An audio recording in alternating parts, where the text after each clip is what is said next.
ముందుగా భద్రాద్రి నుంచి భద్రాద్రిగూడెం కొత్త జిల్లా కేంద్రంలో అధ్వానంగా ఆర్టీసీ బస్టాండ్ ఉందని తెలుస్తుంది. అధికారుల నిర్లక్ష్యంతో జనాలు ఇక్కట్లు పడుతున్నారు. సుమారు 5 దశాబ్దాలకు చేరుకోవడంతో శిథిలావస్థకు చేరింది ఆర్టీసీ బస్టాండ్. బస్సు డ్రైవర్లు సైతం బస్సులను నిర్లక్ష్యంగా నడుపుతున్నారంటూ ప్రయాణికులు ఫైర్ అవుతున్నారు. ప్రాణాలు అరిచేతిలో పెట్టుకుని రోడ్లపై వెళుతున్నామంటున్నారు స్థానికులు. అధికారులు చర్యలు తీసుకోవాలని కూడా డిమాండ్ చేస్తున్నారు. ఇదే విషయానికి సంబంధించి మరింత సమాచారాన్ని మా ప్రతినిధి శ్రీనివాస్ అందిస్తారు. శ్రీనివాస్, చెప్పండి, భద్రాద్రి కొత్తగూడెం జిల్లాలో బస్టాండ్ యొక్క పరిస్థితి ఎలా ఉంది? ప్రయాణికులు ఏమంటున్నారు? ఆర్టీసీ బస్ స్టేషన్ ఏదైతే ఉందో బస్ స్టాండ్ లో ఉన్నటువంటి రహదారి సౌకర్యం కావచ్చు, ఆ యొక్క బస్ స్టాండ్ బిల్డింగ్ కావచ్చు, అది మొత్తం కూడా ఈ యొక్క శిథిలావస్థకు చేరినటువంటి పరిస్థితి ఉంది.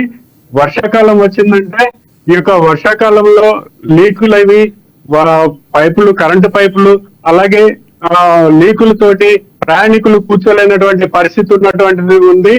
ఈ జిల్లా కేంద్రంలో ఉన్నటువంటి ఆర్టీసీ బస్ స్టేషన్ ఆవరణలో ఉన్నటువంటి స్పీడ్ బ్రేకర్లు ఏవైతే ఉన్నాయో ఆ యొక్క స్పీడ్ బ్రేకర్లు, బస్సులు తోలేటువంటి బస్సుల డ్రైవర్లు ఎవరైతే ఉన్నారో ఈ యొక్క బస్సులో కూర్చున్నటువంటి ప్రయాణికులను గమనించకుండా వారి యొక్క ఇష్టం వచ్చినటువంటి రీతిలో తమ యొక్క స్పీడ్ తో వెళ్తున్నటువంటి బస్సులు ప్రయాణికులు వెనక సీట్లలో కూర్చున్నటువంటి వారికి అనారోగ్య పరిస్థితులు ఏర్పడి వారాల కొద్దీ హాస్పిటల్లో ట్రీట్మెంట్ తీసుకున్నటువంటి పరిస్థితి కూడా ఉంది.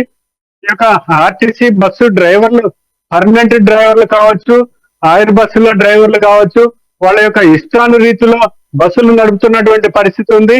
ఈ యొక్క బస్సుల డ్రైవర్లకు తగినటువంటి సూచనలు ఇవ్వలేకపోతున్నటువంటి అధికారులు వల్ల ఈ యొక్క ప్రయాణికులు తీవ్ర ఇబ్బందులకు గురవుతున్నటువంటి పరిస్థితి ఉంది.